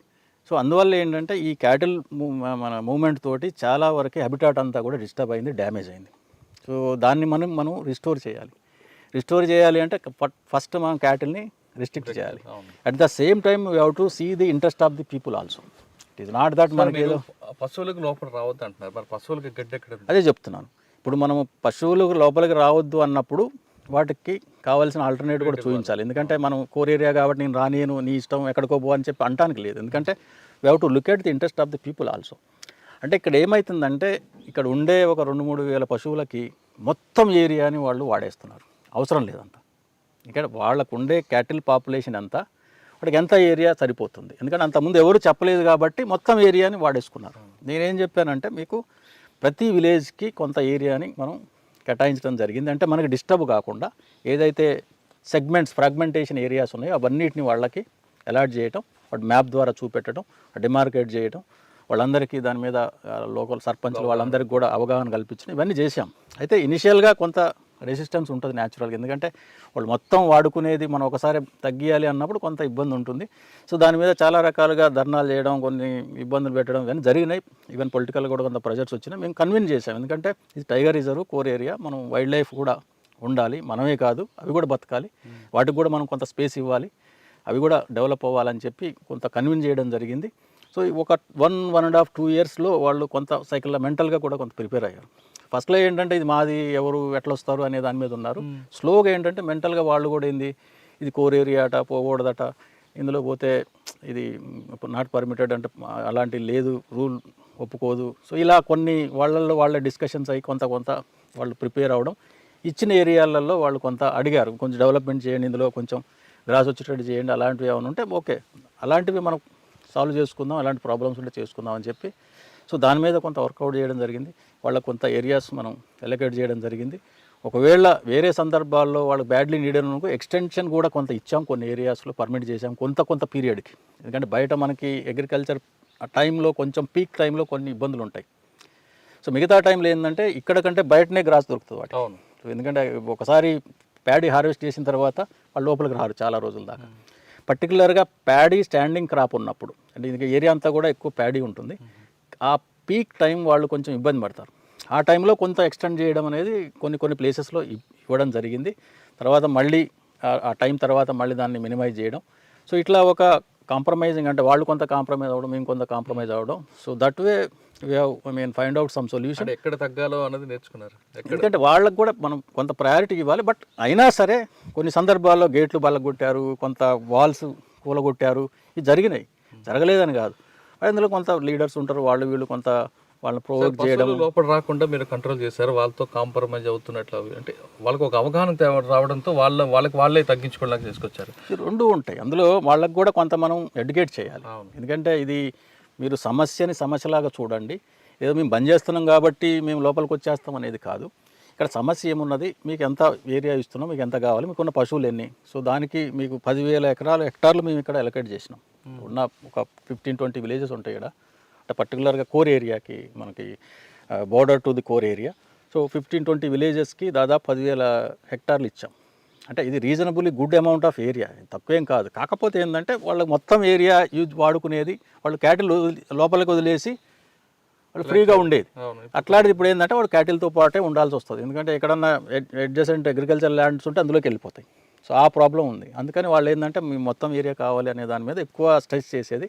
సో దాన్ని మనం మినిమైజ్ చేయడానికి ఇవి చాలా రకాలుగా వాళ్ళని మనం కన్విన్స్ చేయడం, వాళ్ళకి పొలిటికల్గా ప్రెజర్ పెట్టినా, పొలిటికల్గా ఈవెన్ సర్పంచ్లు వాళ్ళు వీళ్ళతో కూడా మాట్లాడడం. అంటే స్టార్టింగ్లో కొంత రెసిస్టెన్స్ ఉంది, మీరు ఇట్లా చేస్తున్నారు అట్లా చేస్తున్నారు ఇబ్బంది పెడుతున్నారు, అది కొంత ఉంది, ఆర్గ్యుమెంట్ అయితే అయింది. Now they are comfortable. ఇప్పుడు ఎవ్వరు ఎలాంటి కంప్లైంట్స్ రావట్లేదు మా దగ్గరికి. వాళ్ళకి ఎంత అయితే ఏరియా ఇచ్చామో వాళ్ళు they are confine to that area only, they are not crossing their borders, they are happy. ఇప్పుడేం పెద్ద కంప్లైంట్స్ కానీ ఇష్యూస్ కానీ స్థానికంగా ఉన్న రైతులతో పశువుల కాపరితో మీకు ఎలాంటి వివాదాలు లేవు. కానీ ఇక్కడ పోడు భూముల వ్యవహారం తీసుకుంటే అది ఎప్పటి నుంచో రగులుతుంది. ఇక్కడ ఆ ఇష్యూని ఎలా షార్ట్అవుట్ చేసుకోవచ్చు? అంటే పోడు భూములు అనేవి ఇప్పుడైతే ఎక్కడ ఎక్స్పాన్షన్ మేము పర్మిట్ చేయట్లేదు, కొత్తగా ఎలాంటి ఎంక్రోచ్మెంట్లకి అవకాశం లేదు. కొత్తగా గతంలో పాతవి ఏదైతే ఉన్నాయో వాటిని మేమేమి డిస్టర్బ్ చేయట్లేదు, మేమేమి రిట్రీవ్ చేయట్లేదు. ఎందుకంటే as per the government norms also. But ఇప్పుడున్న పాత ఏదైతే ఓల్డ్ ఉన్నాయో దాన్ని మనం ఇప్పుడు వెనక తీసుకునేటువంటి ప్రయత్నం కూడా చేయట్లేదు. అది ఎక్కడైతే కొత్తగా ఏమన్నా ఎంక్రోచ్మెంట్లు అయితే మాత్రం ఖచ్చితంగా దాన్ని సీరియస్గా మనం టేకప్ చేయడం, వాటి మీద చట్టపరమైన చర్యలు తీసుకోవడం జరుగుతూ ఉంది. అయితే రీసెంట్గా ఇప్పుడు మనకి ROFR సర్వేలు చేయడం కూడా జరిగింది. దానిలో కూడా మనం ఎక్కడైతే వాళ్ళకి జెన్యూన్ పర్సన్స్ ఉన్నారో వాళ్ళన్నీ సర్వే చేయడం జరిగింది. ఇక్కడ ఏమైందంటే ఇప్పుడు మొన్న జరిగిన సర్వేలో చాలామంది ఎలాంటి భూమి లేకుండా కూడా అప్లికేషన్లు ఇచ్చుకున్నారు. సో దాంతో కొంచెం చిన్న చిన్న ఇబ్బందులు వచ్చినాయి. బట్ అవి కూడా మనం లోకల్ సర్పంచ్లు వాళ్ళ వీళ్ళతో మాట్లాడి దాన్ని సాల్వ్ చేయడం, ఎక్కడ ఎలాంటి ఇబ్బంది లేకుండా సర్వేలన్నీ కంప్లీట్. అంటే ల్యాండ్ ఉన్న దగ్గర సర్వే చేసిన, లేని దగ్గర మనం చేయడానికి ఏముండదు. సో లేని దగ్గర అది యాజ్ పర్ యాక్చువల్ రిపోర్ట్ ఏదైతే మన గ్రౌండ్ రియాలిటీ ఉందో దాని ప్రకారం మనం రిపోర్ట్ చేయడం జరిగింది. సో ఇక్కడ కూడా కొన్ని అంటే జనరల్గా ఏంటంటే మనకి 2008-9లోనే మ్యాక్సిమం ఎలిజిబుల్ క్యాండిడేట్స్ అందరికీ అప్పుడు పట్టాలు ఇవ్వడం జరిగింది. అంటే అసైన్మెంట్స్ అది వాటికి ఏదైతే ఎలిజిబుల్ ఉన్నారో వాళ్ళందరికీ ఇచ్చేశారు. సో ఏదైనా ఒకటి ఆర్ స్పిల్ ఓవర్ ఉంటే అవి ఇప్పుడు మనం ఇందులో కన్సిడర్ చేయడం జరిగింది. ఆల్రెడీ మనకు దానికి సంబంధించిన full details report SDLC level meeting కూడా కంప్లీట్ చేసి మనం పంపించాం. ఛత్తీస్గఢ్లో గుత్తుకోయిల్లాగా మీకు పక్కన బోర్డర్ మహారాష్ట్ర నుంచి గోండీలు కూడా ఎక్కువగా చొరబడుతుంటారు, వాళ్ళతో కూడా ఎక్కువ ఇబ్బందులు ఉన్నాయనేది వాస్తవం అంటారు. అంటే గుత్తికోయల్లాగా ఇక్కడ అంత ఫెరోషియస్ కాదు. వీళ్ళు గోండ్స్ ఉంటారు కానీ they are all true tribals. వాళ్ళు అంత పెద్ద అంటే మనకు లోకల్లో కూడా ఉన్నారు గోండ్స్ అనేవాళ్ళు. మనకు ఆదిలాబాద్ జిల్లాలో కొంతమంది నుంచి ఇక్కడ ఉన్నటువంటి తెగ నాయకపోడ్స్ ఉన్నారు. సో ఇక్కడ మనకు ఉన్నటువంటి ట్రైబ్స్ ఎవరైతే ఉన్నారో అంత ఫెరోషియస్ ఏం కాదు. వాళ్ళు కొంత చెప్తే వింటారు. వాళ్ళు మనం ఏదైతే సజెషన్స్ కానీ ఏమైనా ఉంటే it is mutual understanding. So వాళ్ళు ఏమి శత్రువులాగా మనం చూడకూడదు. అట్లని చెప్పి ఏమన్నా వాళ్ళు ఇట్లాంటి స్మగ్లింగ్ కానీ అలాంటివి ఏమైనా ఉంటే కూడా సో వాటి మీద మనం చట్ట ప్రకారం చర్యలు తీసుకోవడం జరుగుతుంది. వాళ్ళకి కాకపోతే రెగ్యులర్గా వాళ్ళకి మన కౌన్సిలింగ్ కానీ లేకుంటే అవేర్నెస్లు కానీ ఇవన్నీ రెగ్యులర్గా మనం కండక్ట్ చేస్తూ ఉండదు. మన లోకల్ పీపుల్ తోటి, లోకల్ సర్పంచులు, వాళ్ళు పెద్ద మనుషులు ఉంటారు, వాళ్ళ ఆ తెగలకు సంబంధించిన హెడ్స్ ఉంటారు. సో వాళ్ళతోటి ఎక్కువ వాళ్ళు చెప్తే వింటారు. సో వాళ్ళ ద్వారా మనం కొంత అవేర్నెస్ అలాంటివి మనం కండక్ట్ చేయడం రెగ్యులర్ అవుతుంది. ఇట్లాంటి అవేర్నెస్ క్యాంప్స్ అనేది కంటిన్యూస్గా రెగ్యులర్గా వాళ్ళతోటి మన స్టాఫ్ టచ్లో ఉంటారు. అంటే ఇది సమస్య కాకుండా ఇంకొక సమస్య కనిపిస్తుందండి. ఎక్కువగా టూరిస్టులు కానీ లేదా విలేజర్స్ వీకెండ్ అవని లేదా రెగ్యులర్గా ఈ ప్రాంతంలో రావడం, ఫారెస్ట్లకు వెళ్ళడం, వంటలు చేసుకోవడం, ఇంకా దాన్ని డిస్టర్బ్ చేస్తుంటారు. ఆ సమస్యను ఎలా షార్ట్అవుట్ చేస్తారు? అంటే ఇక్కడ ఏమవుతుందంటే తెలంగాణలో మనకున్న కల్చర్ ఏంటంటే ఈ చాలా చోట్ల ఈ దేవుళ్ళు పెట్టుకొని వాటిని అక్కడ అంటే ఇవి కోళ్ళు కోయడం కానీ ఇలాంటివి రెగ్యులర్గా జరుగుతూ ఉంటాయి. అయితే ఇంతకుముందు అన్ని ప్లేసెస్లో చేసేది అంటే వాటిని కొంచెము మినిమైజ్ చేసినాం. ఇది ఎందుకంటే మనకి మెయిన్ రోడ్లో చాలా ప్లేసెస్లో టెంపుల్స్ ఉన్నాయి. ఆ టెంపుల్స్లో కొంత ఏరియాని డిమార్కేట్ చేయడం జరిగింది. మినిమం ఒక హెక్టార్ ప్లేస్ అంటే ఈవెన్ ఒక 100-200 మంది వచ్చినా సరే వాళ్ళు కంఫర్టబుల్గా ఆడుండి వాళ్ళ పని చేసుకొని పోయేటట్టు. ఎందుకంటే ఇన్స్టెడ్ ఆఫ్ మొత్తం ఏరియాలో వాళ్ళు స్ప్రెడ్ అయ్యి మొత్తం డ్యామేజ్ చేసేదానికంటే ఒక ఏరియాలో చిన్న స్మాల్ అంటే ఆ టెంపుల్ కూడా ఉంటుంది. యాక్చువల్గా అక్కడికే వస్తారు కానీ ఆడ పోసేసుకొని వాళ్ళు ఇష్టం వచ్చిన దగ్గర పోయి మిగతా వంట చేసుకోవడం కానీ లేకుంటే తినడం, అక్కడనే ప్లాస్టిక్ అవన్నీ పడేయడం ఇవన్నీ చేస్తుండేది. బట్ అవన్నీ రెడ్యూస్ చేయడానికి కూడా కొంత ఎఫర్ట్స్ పెట్టాల్సి వచ్చింది. సో కొన్ని స్పెసిఫైడ్ ఏరియాస్ ఏదైతే టెంపుల్స్ ఉన్నాయో వాటి దగ్గర డిమార్కేట్ చేసాం కొన్ని ఏరియాస్. సో వాటి ఏరియాలోనే మనం ఇప్పుడు పర్మిట్ చేస్తున్నాం. ఏదైనా వంటలు కానీ ఏమైనా ఉంటే అందులో రిస్ట్రిక్ట్ అవ్వాలని చెప్పడం జరిగింది. అంటే స్టార్టింగ్లో కొంచెం చిన్న ప్రాబ్లమ్స్ ఉన్నా తర్వాత ఇప్పుడు ఎక్కడ అలాంటి ఇబ్బందులు ఏం లేవు. సో వాళ్ళు అక్కడ అదే ప్లేసెస్లో ఇప్పుడు వాళ్ళ ఏమన్నా వంటలు అలాంటివి చేసుకొని పోతున్నాం. ఓకే సార్, ఇప్పుడు కవ్వాల్ టైగర్ ఫారెస్ట్లో మనం ఉన్నాం. ఇక్కడ గతంలో కొంచెం ఎక్కువగా పులులు వస్తూ పోతుంది. ఇప్పుడు ఎన్ని పులులు ఉన్నాయి? పుల్లే కాకుండా ఎలాంటి జంతువులు వస్తుంటాయి, బర్డ్స్ వస్తుంటాయి. ఇక్కడికి వచ్చే వాళ్ళకి ఉన్న వాళ్ళకి ఎలాంటి సదుపాయాలు కల్పిస్తుంటాయి? టూరిస్ట్ రావాలంటే ఏ విధంగా ఉంటుంది? సో ఇక్కడ కవ్వాల్ టైగర్ రిజర్వ్లో పులుల గురించి చెప్పాలి అంటే ఇక్కడ అంటే రెసిడెంట్ టైగర్స్ అనేవి చాలా తక్కువ. సో దానికి చాలా రీజన్స్ ఉన్నాయి. ఒకప్పుడు ఇక్కడ చాలా పెద్ద మొత్తంలో టైగర్స్ ఉన్నాయనేది మనకి చరిత్ర చెప్తుంది. సో దాని బేస్డ్గానే ఇది టైగర్ రిజర్వ్గా డిక్లేర్ చేయడం జరిగింది. అయితే మనకి ఈ మధ్యకాలంలో ఇది దాని టైగర్ హ్యాబిటాట్ అనేది చాలా పెద్ద మొత్తంలో డిస్టర్బ్ చేయడం జరిగింది, డ్యామేజ్ అయింది. సో దాంతో ఏమైందంటే అంటే మనకి లోపల విలేజెస్ ఆల్మోస్ట్ 30 to 39-40 విలేజెస్ ఉన్నాయి inside the core area. Plus cattle ఇప్పుడు చెప్పిన ఈ క్యాటిల్ అంతా కూడా ఆల్ ఓవర్ ద ఏరియా తిరిగేది. ప్లస్ బయోటిక్ ప్రెషర్ ఉండేది. సో ఫ్రాగ్మెంటేషన్స్ ఉన్నాయి, కొన్ని ఎంక్రోచ్మెంట్స్ ఉన్నాయి. ఇవన్నీ ప్రాబ్లమ్స్ తోటి ఏంటంటే టైగర్స్కి అది కంప్లీట్ అన్డిస్టర్బ్డ్ ఏరియాస్ అవ్వాలి, ఇన్వాలిడ్ ఏరియాస్ అంటాం. సో అలాంటివి మనం ప్రొవైడ్ చేయగలగాలి. దాంతోపాటు ప్రేబేస్ కావాలి, దానికి కావాల్సిన ఫుడ్ కావాలి. సో ఇది మనము పూర్తిగా అంటే ప్రొవైడ్ చేయాలి అంటే కొంత ఎఫర్ట్స్ పెట్టాల్సి ఉంటుంది. ఇది ఎందుకంటే చాలా వరకు డ్యామేజ్ అయింది. సో దాన్ని మళ్ళీ రీకూప్ చేయాలి. సో అందులో భాగంగానే మనం పెద్ద మొత్తంలో డెవలప్మెంటల్ యాక్టివిటీస్ టేకప్ చేయడం జరిగింది కవ్వాల్ టైగర్ రిజర్వ్లో. సో అందులో భాగంగానే గ్రాస్ ల్యాండ్స్ కావచ్చు, వాటర్ షెడ్ మేనేజ్మెంట్ కావచ్చు, లేదా ఇన్వాలిడ్ ఏరియాస్ క్రియేట్ చేయడం కావచ్చు. ఇవన్నీ చేయడం వల్ల మనకి ప్రేబేస్ పెరగడం, తద్వారా మనకి టైగర్స్ రావడం. ఇప్పుడు ఏంటంటే ట్రాన్సిట్ టైగర్స్ లాగా వస్తున్నాయి, కొద్ది రోజులు ఉంటున్నాయి, పోతున్నాయి. ఎందుకంటే అవి సెటిల్ అవ్వడానికి ఇక్కడ ఉన్నటువంటి ఫ్యాక్టర్స్ ఇంకా 100% అనుకూలంగా లేదు. ప్లస్ మనకి కారిడార్ నుంచి రావడానికి కొన్ని డిస్టర్బెన్స్లు కూడా ఉన్నాయి. ఇప్పుడు సపోజ్ స్పిల్ ఓవర్ పాపులేషన్ మనకి తడోబోలో ఉంది, ఇటు తిప్పేశ్వర్లో ఉంది. ఇది హైవే దాటి రావాలి, ఇది కూడా హైవే దాటి రావాలి. హైవేలు దాటాలి, కొంచెం అక్కడక్కడ డిస్టర్బెన్స్ ఉన్నాయి, ఫ్రాగ్మెంటేషన్స్ ఉన్నాయి. అది కూడా ఒక సమస్యలాగా ఉంది. దానికి ఇప్పుడు ఈకో బ్రిడ్జ్లు కూడా కొన్ని చోట్ల మనం ప్రపోజ్ చేయడం జరిగింది ఇటు మన చంద్రపూర్ హైవేలో. సో ఈకో బ్రిడ్జ్లు అయితే మనకు కొంత పాసేజ్ని మనం క్లియర్గా అది మన దాటడానికి అవకాశం ఉంది. ఎందుకంటే ఈ రైల్వే ట్రాక్ కానీ లేకుంటే ఈ హైవేస్ ఇవన్నీ దాటాలి అంటే డిస్టర్బెన్స్ ఉంది. సో అవి దాటితే ఒకసారి మనకు లోపలికి వస్తే ఇక్కడ సెటిల్ అవ్వడానికి అవకాశం ఉంది. సో విలేజ్లు కూడా రిలొకేషన్ అనేది ఇప్పుడు స్టార్ట్ అయింది. సో ఇప్పుడు ఆల్రెడీ మైసంపేట, రాంపూర్ విలేజెస్ స్పీడప్ చేస్తున్నాం. ప్లాట్స్ వాటికి డిమార్కేట్ చేయడం అయింది, వాటికి టెండర్స్ పిల్ చేసి అక్కడ హౌస్ కన్స్ట్రక్షన్ కూడా త్వరలో స్టార్ట్ చేయడం జరుగుతూ ఉంది. ఒకసారి 1-2 విలేజ్లు మనం రిలొకేట్ చేయగలిగితే దాని మిగతా వాళ్ళకి కూడా అది సో దారి చూపెట్టినట్టు అవుతుంది. అది కొంచెం మనకి ప్రాసెస్ కూడా తెలుస్తుంది, అప్పుడు స్పీడప్ చేయడానికి అవకాశం ఉంది. అయితే ఇప్పుడు ఈ సంవత్సరం మేము ఆల్రెడీ మా దగ్గర ఒక 2 విలేజెస్ అలీనగర్, దొంగపల్లి, మల్యాలి, ఈ మూడింటిని కూడా ఈ ప్రాసెస్ మనం ఇందులో ఆ ప్లాన్లో ఇంక్లూడ్ చేయడం జరిగింది. అంటే వచ్చే 23-24 ఇయర్లో దీన్ని రిలొకేట్ చేయాలి అనే దాని మీద మనకి బేసిక్ గ్రౌండ్ వర్క్ అనేది సర్వే అనేది కూడా చేయడం జరుగుతూ ఉంది. ఇప్పటి వరకు కవ్వాల్ టైగర్ ఫారెస్ట్లో పులులు రాక పోక ఎందుకు వస్తున్నాయి, ఎందుకు పోతున్నాయి అనే విషయాన్ని మాధవ్ గారు చెప్పారు. ఇక్కడ కేవలం పులులే కాదు, రకరకాల జంతువులు వస్తుంటాయి. అవి ఎలాంటి జంతువులు వస్తుంటాయి, వాటిని చూసి మనం ఏ విధంగా ఎంజాయ్ చేయొచ్చు, ఏ టైంలో నుంచి ఏ టైం వరకు వస్తుంటాయి విషయాల్ని మరొకసారి మాధవ్ గారిని అడుగుదాం. కవ్వాల్ రిజర్వ్ ఫారెస్ట్లో కేవలం టైగర్లు కాకుండా ఇంక ఏ విషయాలు ఉంటాయి, ఇక్కడికి వచ్చిన టూరిస్టు ఎలా ఎంజాయ్ చేయొచ్చు అనే విషయాల్ని మన ప్రస్తుతం మాధవ్ గారిని అడిగి తెలుసుకుందాం. ఇంతవరకు మాధవ్ గారు ఇక్కడ జరుగుతున్న యాక్టివిటీస్ చాలా చెప్పుకొచ్చారు. ఇప్పుడు అడుగుదాం మాధవ్ గారు చాలామంది ఎక్కువగా లైవ్లో టైగర్ని చూడాలని ఇక్కడ వస్తుంటారు. ఒకప్పుడు అంటే వచ్చేది, ఇక్కడున్న పరిస్థితులకి, కాలానికి అనుగుణంగా వాతావరణ మార్పుకి ఇక్కడ పులులు కూడా రావడం తగ్గించి పక్కన తడబాను వీరి దాకా చెప్తున్నట్లుగా అక్కడ మన రోడ్ క్రాసింగ్కి ఇబ్బంది అవ్వడం వల్ల, ఎక్కువ బ్రిడ్జెస్ రాకపోవడం వల్ల రాకపోలేదు. కానీ కేవలం టైగర్ ఒకటే కాదు కదా, అడవి అనగానే చాలా చూడవచ్చు. ఇక్కడ ఈ కవ్వాల్ ప్రత్యేకత ఏంటంటే అంటే మామూలుగా మేము జంగిల్ సఫారీ అని పెట్టాం. మా నేమ్ కూడా ఏంటంటే ఇది జంగిల్ సఫారీ. అంటే టైగర్ కోసం పోయేవాళ్ళు కొంతమంది ఉంటారు, బట్ చాలామంది ప్రకృతి ప్రేమికులు, పర్టికులర్గా నేచర్లో ఎంజాయ్ చేసేవాళ్ళు చాలామంది ఉంటారు. సాఫ్ట్వేర్లో పనిచేసేవాళ్ళు అయితే వీకెండ్స్లో ఒక 2 రోజులు వాళ్ళు స్పెండ్ చేసి మొత్తం ఒక నెలకి సరిపోను వాళ్ళ ఎనర్జీని వాళ్ళు తీసుకొని పోయేటువంటి పరిస్థితి మనం చూస్తూ ఉన్నాం. ఎందుకంటే ఇక్కడ ఎవరు టైగర్ కావాలి అనేవాళ్ళు ఉన్నారు, డెఫినెట్గా టైగర్ చూడాలి అనేది ఉంటుంది. బట్ ఇక్కడ లాట్ ఆఫ్ అదర్ ఎనిమల్స్ ఉన్నాయి, పిల్లలతో చాలా ఎంజాయ్ చేయొచ్చు. సో మనకి ఇక్కడ స్పాటెడ్ డీర్స్ కానివ్వండి, నీల్ గైస్, బైసన్స్, ప్రత్యేకంగా ఇక్కడ బైసన్స్ చాలా one of the attractive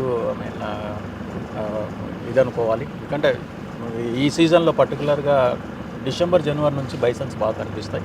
so particular evening టైమింగ్స్లో మాత్రం ఖచ్చితంగా మనకు బైసన్స్ సైట్ అయ్యే అవకాశం ఉంది. స్పాటెడ్ డీర్స్ అవన్నీ కూడా మామూలు కనిపిస్తూ ఉంటాయి. సో ఇక్కడ ఇవి ఓన్లీ ఎనిమల్సే కాకుండా బర్డ్స్ కూడా ప్రత్యేకంగా వాళ్ళు చూడడానికి కావాల్సిన ఏర్పాట్లు కూడా చేయడం జరిగింది. ఇప్పుడు మనం అక్కడ బైసన్ కోట దగ్గరికి వెళ్తున్నాము. అక్కడ విజువల్స్ కొన్ని పెట్టాము, బర్డ్స్కి సంబంధించిన కొన్ని ఫోటోగ్రాఫ్స్ కానివ్వండి, వాటి నేమ్స్ కానీ, వాటి హ్యాబిటాట్ సంబంధించినటువంటి యాక్టివిటీస్ అన్నీ కూడా అక్కడ కొన్ని విజువల్స్ ఉన్నాయి. వాళ్ళు అక్కడ యాక్చువల్ రియల్ బర్డ్స్ కూడా వాటర్ బాడీలో బైసన్ కోటలో చూసేదానికి అవకాశం ఉంది. చాలామంది బర్డ్ లవర్స్, బర్డ్ వాచర్స్ రెగ్యులర్గా ఇక్కడ బర్డ్ క్యాంపింగ్స్ కోసం వస్తూ ఉంటారు. ఇది ఒక్క టైగర్ కోసము అనేది కాదు, అఫ్కోర్స్ టైగర్ ఉంటే అడిషనల్ అడ్వాంటేజ్ ఉంటుంది, నో డౌట్. బట్ సో చాలామంది కూడా మిగతా ఎనిమల్ చూడడానికి కూడా వచ్చేవాళ్ళు చాలామంది ఉంటారు. వాళ్ళు చాలా ఎంజాయ్ చేస్తూ ఉన్నారు. మేము రెగ్యులర్గా ఈవెన్ ఫీడ్బ్యాక్ కూడా తీసుకుంటాం. మా దగ్గరకు వచ్చే విజిటర్స్ ఏవైతే ఉన్నారో most of them are going with 100% satisfaction and they are excited also. Sometimes they are overawed by going through this forest. ఎందుకంటే నేచర్లో ఉన్న గొప్పతనం అది. ఒకసారి మనం నేచర్లో ట్రావెల్ చేస్తే మనకి తెలియకుండా మనకు బాడీలో ఒక ఎనర్జీ వచ్చేస్తాం. సో అందుకని ఇది నేచర్ ఎంజాయ్ చేయాలి, నేచర్లో కొద్దిసేపు గడపాలి, ఇక్కడ ఒక ఆక్సిజన్ మనం తీసుకోవాలి అనేది చాలామంది ఉంటుంది. అయితే ఇప్పుడు మనకు హైదరాబాద్ నుంచి చాలామంది టూరిస్టులు వస్తున్నారు. ఈ మధ్యకాలంలో చాలా పెరిగింది. అంటే అంతకుముందు కోవిడ్ వల్ల కొంత ఎఫెక్ట్ అయింది. కొన్ని మేము స్పెషల్ అరేంజ్మెంట్స్ కూడా చేయడం జరిగింది. అంతకుముందు ఏంటంటే మనకి టూరిజం ఎంట్రీ పాయింట్ అనేది లోపల ఉండేది, క్యాంపస్లో మన టూరిజం పాయింట్ దగ్గర ఉండేది. అక్కడ లోపలికి వచ్చి పోవడం అనేది కొంచెం ఇబ్బందిగా ఉండే. ఇప్పుడు మెయిన్ రోడ్ మీదనే మనం అక్కడ కావాల్సినటువంటి అరేంజ్మెంట్ చేసాం. అక్కడే వెహికల్స్ అందుబాటులో ఉంచాం. ఈవెన్ రోడ్డు మీద మామూలుగా పోయే వాళ్ళు కూడా అక్కడ ఆగేసి ఒక 2 hours వాళ్ళు లోపల సఫారీ రైడ్ చేసుకొని మళ్ళీ పోయేటువంటి పరిస్థితి కూడా క్రియేట్ చేశాము. సో ఆ విధంగా డైరెక్ట్గా ఎక్కువ మందిని మనం ఇక్కడ అట్రాక్ట్ చేసేటువంటి పరిస్థితి కూడా కనిపిస్తూ ఉంది. అంటే ఒకటే కాకుండా అకామిడేషన్ విషయంలో మీరు ఎలాంటి జాగ్రత్త తీసుకుంటారు? ఇక్కడ అకామిడేషన్కి మనకి టూరిజం డిపార్ట్మెంట్ నుంచి కొన్ని రిసార్ట్స్, కొన్ని సూట్స్ ఉన్నాయి, కొన్ని ఏసీ సూట్స్ ఉన్నాయి, కొన్ని నాన్ ఏసీ సూట్స్ ఉన్నాయి, కొన్ని డార్మెటరీస్ కూడా ఉన్నాయి. వీకెండ్స్లో మాత్రం అవి ఫుల్ అయ్యేటువంటి పరిస్థితి ఉంది. వీకెండ్స్లో ఎలాంటి అంటే వేకెన్సీ అయితే ఉండదు. బట్ మధ్యలో మిడిల్ ఆఫ్ ద వీక్లో కొంత గ్యాప్స్ ఉన్నాయి. సో మనం టార్గెట్ చేసేది కూడా వీకెండ్సే. సో అట్లాగే డిపార్ట్మెంట్ తరపు నుంచి కూడా కొంత కొన్ని ఫెసిలిటీస్ క్రియేట్ చేయాలి. అంటే అకామిడేషన్ పాయింట్ ఆఫ్ వ్యూలో కొన్ని కాటేజెస్ కానివ్వండి, కొన్ని రెంటెడ్ అకామిడేషన్స్ కానివ్వండి, వాటన్నిటి మీద ఇప్పుడు ఆల్రెడీ మేము కొంత ప్లాన్ తయారు చేస్తున్నాం. Maybe another couple of months. So maybe deploying అంటే మోర్ ఫెసిలిటీస్ తోటి కొన్ని అకామిడేషన్ దృష్టిలో పెట్టుకొని కొన్ని చేసేటువంటి ఏర్పాటు కూడా చేస్తున్నాం. ఒక 5 సఫారీ వెహికల్స్ కూడా ఆల్రెడీ ఆర్డర్ చేయడం జరిగింది. మేబీ అనదర్ 10-15 డేస్లో ఇంకొక 5 సఫారీ వెహికల్స్ కూడా మనకు వచ్చేటువంటి అవకాశం. ఓకే సార్, ఇక్కడ టూరిస్టులు పెరుగుతున్నానికి మీరు రకరకాల ఏర్పాట్లు చేస్తున్నారు. ఇక్కడ 2 ఇష్యూస్ వస్తాయి. ఒకటి స్మోకింగ్, డ్రింకింగ్, అది అవకాశం ఉందా? ఒకటి. నెంబర్ 2, ఎక్కువ టూరిజం కోసం మీరు చేస్తున్న కార్యక్రమాలు. అంటే ఇక్కడ స్మోకింగ్, డ్రింకింగ్ అనేది కంప్లీట్లీ ప్రొహిబిటెడ్. అసలు ఆ గేట్ దగ్గరనే మేము ముందే చెప్పేస్తాం. అంటే 99% నేచర్ లవర్స్ ఎవరైతే ఉన్నారో వాళ్ళకి అలాంటి అలవాట్లు లేవు. ఉన్నా సరే వాళ్ళు ఇక్కడ అవి అలాంటివి తీసుకొని వచ్చేటువంటి పరిస్థితి లేదు. మేము అంటే రెగ్యులర్గా వాచ్ చేస్తుంటాం, కానీ ఎక్కడ ఎవరు కూడా ఈ స్మోకింగ్, డ్రింకింగ్ చేసినటువంటి ఇన్సిడెన్సెస్ అయితే పెద్దగా కనిపించలేదు. బట్ ముందే చెప్తాం, మా దగ్గర గేట్ దగ్గర ఎంటర్ అయ్యేటప్పుడే వీళ్ళు గివ్ ది ఇన్స్ట్రక్షన్స్ ఏమేం చేయాలి, what to do, what not to do అనేది ముందు వాళ్ళకి మినిమం గైడ్లైన్స్ అనేది ఉంటుంది. డ్రైవర్స్ రెగ్యులర్గా వాటిని వాచ్ చేయడం కూడా జరుగుతూ ఉంది.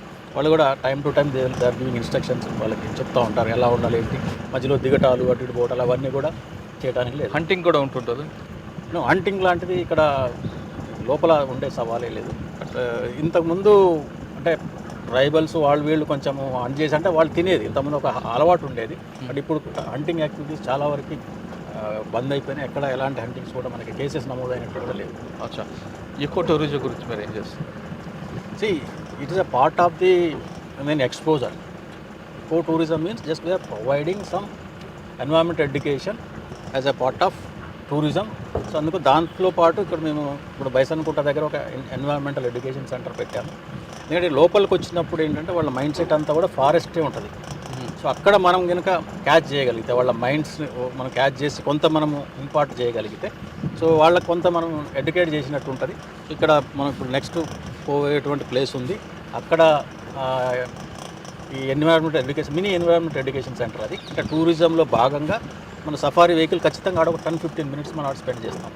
సో అక్కడ కావాల్సిన విజువల్స్ కానీ కొన్ని డిస్ప్లే చేసాము, కొన్ని ఎనిమల్స్కి సంబంధించిన అంట్లర్స్, సో వాటికి సంబంధించిన కొన్ని body parts, pug marks, symbols, ఇవన్నీ అక్కడ డిస్ప్లే చేయడం జరిగింది. దాని ద్వారా కొంత వాళ్ళకి ఎడ్యుకేషన్ మనం పంచగలిగినట్టే, ఎట్లా ఉంటుంది వైల్డ్ లైఫ్, వాటి హ్యాబిటాట్ గురించి, వాటి బిహేవియర్ గురించి, వాటి మీద కొంత అవగాహన అనేది కల్పించడం జరుగుతుంది. ఓకే సార్, వాటితో పాటు ప్లాస్టిక్ నివారణకి మీరు చేస్తున్న కార్యక్రమం అంటే ప్లాస్టిక్ అనేది మనకి మిగతా అమరాబాద్ టైగర్ రిజర్వ్లో, ఎందుకంటే ఆడ శ్రీశైలం ఉండడం వల్ల ఆడ పెద్ద మొత్తంలో ప్లాస్టిక్ అనేది జమ అవుతుంది. మాకు ఒక హైవే మీదనే ప్లాస్టిక్ పెడదా, ఇక్కడ లోపల ఎక్కడ కూడా ప్లాస్టిక్ ఉండేటువంటి పరిస్థితి. ఎందుకంటే మేము టూరిజం ఎవరైతే మన విజిటర్స్ వస్తారో వాళ్ళకి ముందే చెప్తాం, ఎక్కడ కూడా ఎలాంటి ప్లాస్టిక్ డిస్పోజ్ చేయడానికి లేదు. సో ఇక్కడ లోపల అయితే మాకు ప్లాస్టిక్ తోటి పెద్దగా ఇబ్బంది లేదు. ఒకటి ఓన్లీ మెయిన్ రోడ్లో ట్రావెల్ చేసేవాళ్ళు అక్కడక్కడ బస్సుల నుంచి పోయేవాళ్ళు బయట బాటిల్స్ వేయడం కానీ అట్లాంటివి కొన్ని జరుగుతుంది. కాకపోతే రెగ్యులర్ డ్రైవ్స్ మేము కండక్ట్ చేస్తాం మా బేస్ క్యాంప్ వాచర్స్ తోటి మా సిబ్బంది తోటి 10 డేస్కి 15 డేస్కి ఒకసారి డ్రైవ్స్ కండక్ట్ చేసి వీళ్ళు pick that plastic disposal material ఏదైనా అంతా కూడా అంటే ఇది చాలా తక్కువ compare to many other places. ఎప్పుడో ఒకటి అలా పడుతుంది.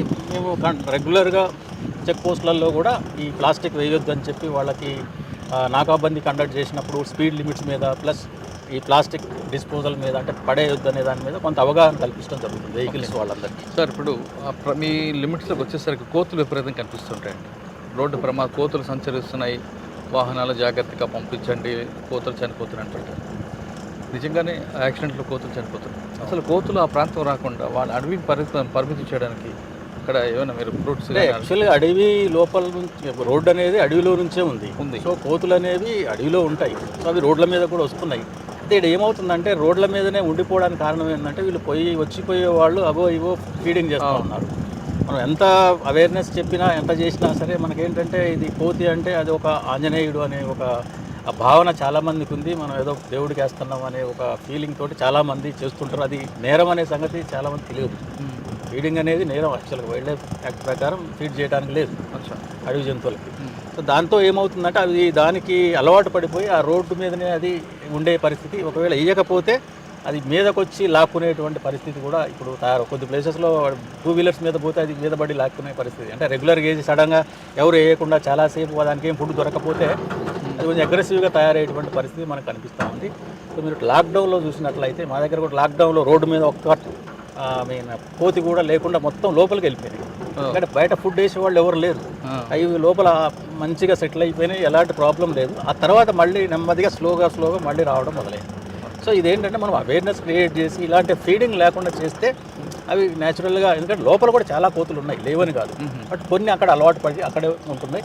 సో మిగతా లోపల కోతులు కూడా ఉన్నాయి, వాటికి ఆవాసం ఉన్నది, అవి దానికి కావాల్సినటువంటి ఫుడ్ మెటీరియల్ ఇక్కడ దొరుకుతుంది కాబట్టి అవి ఇక్కడ ఉండగలుగుతుంది. మనం కవ్వాల్ రిజర్వ్ ఫారెస్ట్లో గనిశెట్టి కుంటదరును ఇక్కడికి వచ్చే వాళ్ళకి ఎలాంటి సదుపాయాలు ఉంటాయి, ఇక్కడ పక్షులు ఏ విధంగా వస్తాయి, అంతేకాకుండా వన్యప్రాణులు ఏ విధంగా వస్తాయి, వాటికి కావాల్సిన ఆహారం ఏ విధంగా ఇక్కడ ఫారెస్ట్ అధికారులు సమకూరుస్తారు విషయాన్ని మనతో మాట్లాడడానికి మాధవ్ గారు ఉన్నారు. మాధవ్ గారు, ఇప్పుడు మనం చూస్తున్నాం మీరు చూపించిన అన్ని ప్లేసులకి ఒక ఎత్తు అయితే ఇదంతా కూడా మంచిగా ఒక ఆస్ట్రేలియాలో ఉన్నట్లుగా లొకేషన్ కనిపిస్తుంది. ఇది మన తెలంగాణ లేదా ఇండియా లాగా లేదు, ఇది అంత బ్యూటిఫుల్గా ఉంది లొకేషన్.